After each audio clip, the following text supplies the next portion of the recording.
This is Sean O'Malley, and you're watching Full-Time MMA. Don't be a bagel biting, bagel bitch boy, bagel bitch back.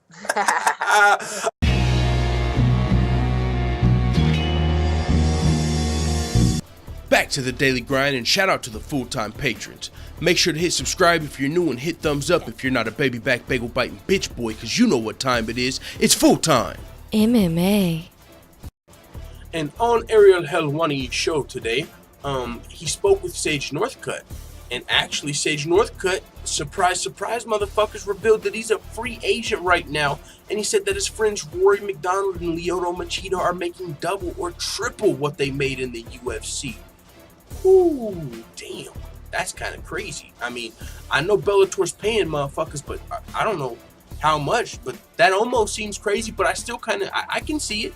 I mean, recently Bellator opened up the checkbooks, it seems. They've been coming after every big name free agent they can get their hands on. They got Gegard Mousasi now, Rory McDonald. They've been coming after the UFC vets. And Lyoto Machida, he's kind of in the middle. He's coming off of a suspension. He's a little older, but he's not like fucking 42 or nothing crazy, you know, like Bellator has signed in the past, you know, with some of their bigger fights. And so with that being said, Lyoto Machida's still in the mix of contendership a little bit. And so and Rory McDonald in the mix of contendership. Are you fucking crazy? He's more than that. He's a damn title contender in the UFC. If he were in the UFC right now, he has a win over Tyron Woodley.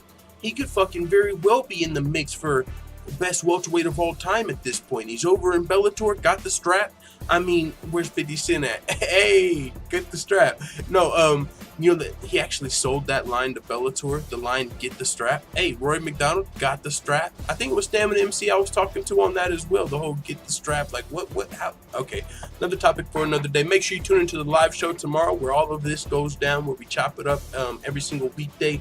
Make sure you tune into that. Either way, continuing though, Rory McDonald, one of the best welterweights on the planet for sure. Got a win over the current UFC champion. Now he's going to be fighting Gegard Mousasi in a fucking middleweight title fight coming up, I believe, September 29th, and on a big card that kicks off the welterweight title tournament that he's also in.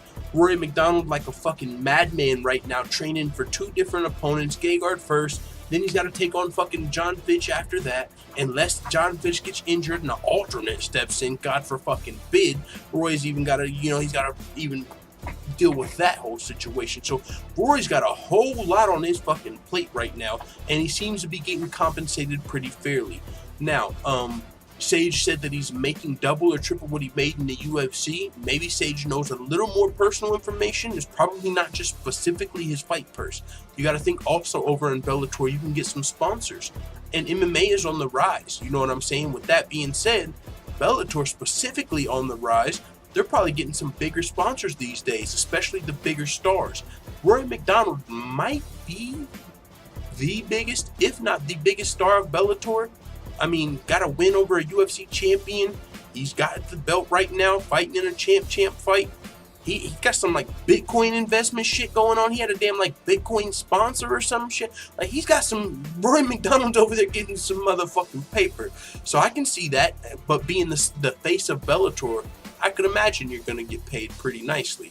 Now, Lyoto Machida making double or triple, that's a little surprising. I don't know what the UFC was paying and what are you paying your motherfucking legends and vets crumbs these days? This motherfucker been in some iconic fights, former champion, so I would imagine he's not making crumbs in the UFC, but hey, Bellator still, he seems to be making double or triple, and it might, like I said, might not just be his base salary or purse, might have to do with the sponsorships that he's able to get over in Bellator. Man, fuck, at some point, I feel like I'm going to be turning on the UFC soon and becoming just Bellator. Like, not just Bellator is only covering it, but I think they're fuck around and take the UFC over if the UFC don't. Something's got to give, man. Something's got to give. I don't know. That's another topic for another day. Like I said, tune into the live show. But, yeah, as far as this, man, Bellator, they're getting a lot of big name free agents. They just re-signed Michael Chandler, Eddie Alvarez coming up on free agency. I've got an inclination and a feeling that Bellator is going to get their hands on Eddie Alvarez because the UFC, Dana White specifically, has already came out and said, hey, if Eddie Alvarez wants to test the waters for his last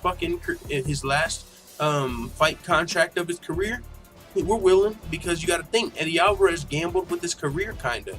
He was like, yo, I'm going in to fight Dustin Poirier with this one fight left on my contract. If I win, I win, and you're going to pay me what I want. And if I lose, we'll see what you're going to give me.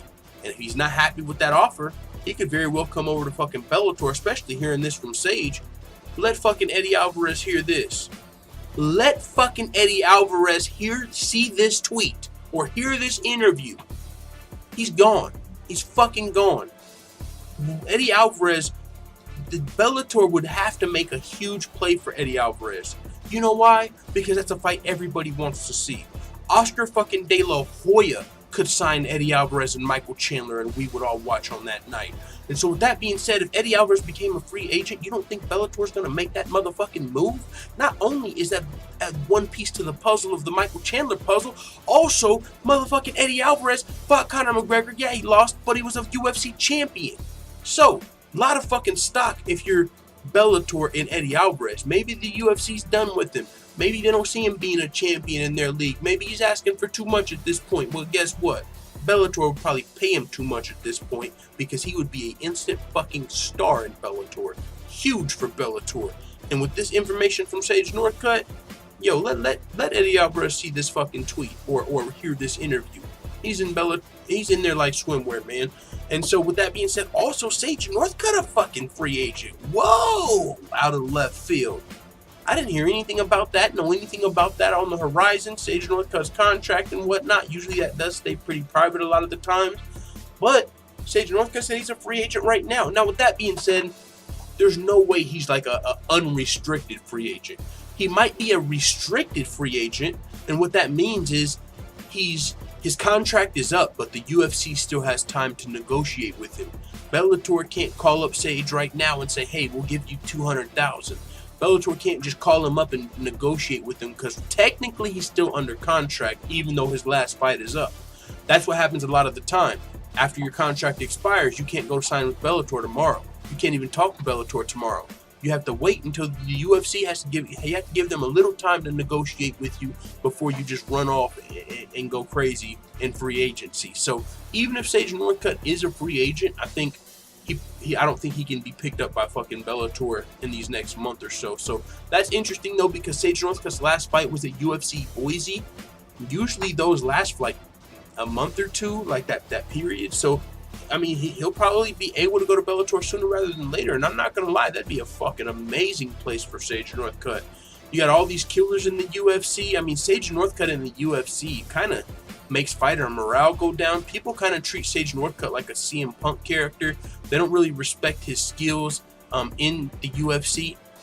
And Sage Northcutt, you know, he fought a little bit at lightweight, fought a little bit at welterweight. Never really got his footing, though. I mean, he probably looked the best at lightweight, but even then, he returned to welterweight in his most recent fight when he beat Zakato, probably because the weight cut, he's getting bigger. So fighting in the welterweight division in the UFC or the lightweight division, there's not much room for Sage to go up. I mean, super cool, looks cool, probably got a bunch of fans, but there's only so many guys you can feed Sage. Not even feed Sage. There's only so many guys you can, you know, match Sage up with that Sage can really be competitive with, and he might even lose some of those fights. And so Bellator, on the other hand, cha-ching! If they're fucking paying these guys double and triple, you think they won't pay Sage fucking quadruple? Looking like a real life fucking Super Saiyan?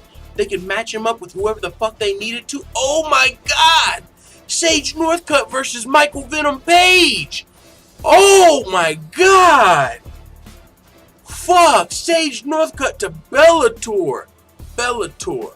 I'm repping Bellator. Full-time family. We are just cooking tonight. And boy, we are coming up with some motherfucking MMA stew. Ain't we? What the fuck is going on? Motherfucking Sage Northcutt could very well be going to Bellator. He's a free agent. He knows the as far as money's concerned, Sage wasn't cheap anyway in the UFC. That motherfucker was making like $75K when he like got signed type shit. Like he was making good money because he's a fucking human kin doll. You know what I'm saying? He's like a fucking human kin doll. He's beyond marketable. You could put him on a fucking more than a Wheaties box. You could put this kid in a Nickelodeon movie. Like, he doesn't swear. The day the kid grows a beard, it's not even gonna look right. You know what I'm saying? He's just like he's like a younger Wonder Boy. You know what I'm saying? Like super nice, just almost seems innocent. Like Sage is very marketable. Wheaties box, all that shit. You know what I'm saying? So that he's another guy that you could fucking make the. If they did this well with Michael Venom Page for this long, all of those guys would be fresh mashups for Sage. The Bellator could do the same thing with Sage they did with MVP. You don't have to fight a fucking list of killers. You know, the UFC 1 through 30 is stacked in each division damn near. They got 20-25 people that are monsters. Bellator, maybe 5. You know, there's 5 welterweight savages. Actually, more at welterweight now because they got the tournament going on. There's probably 10 welterweight savages over in Bellator, not 25. So you got maybe 10 other people Sage can fight. Close fights, fun fights, yeah, boom. And then you got super fights, dare I say, motherfucking Sage Northcutt versus MVP. What the fuck is really going on? Let's go. So with that being said, I think I've said enough on this video. Sage Northcutt told Ariel Helwani he's a free agent, and boy, the possibilities. It is what it is. Let the full-time family know what you think in the comments. Da da da da da. It's the motherfucking DOWG.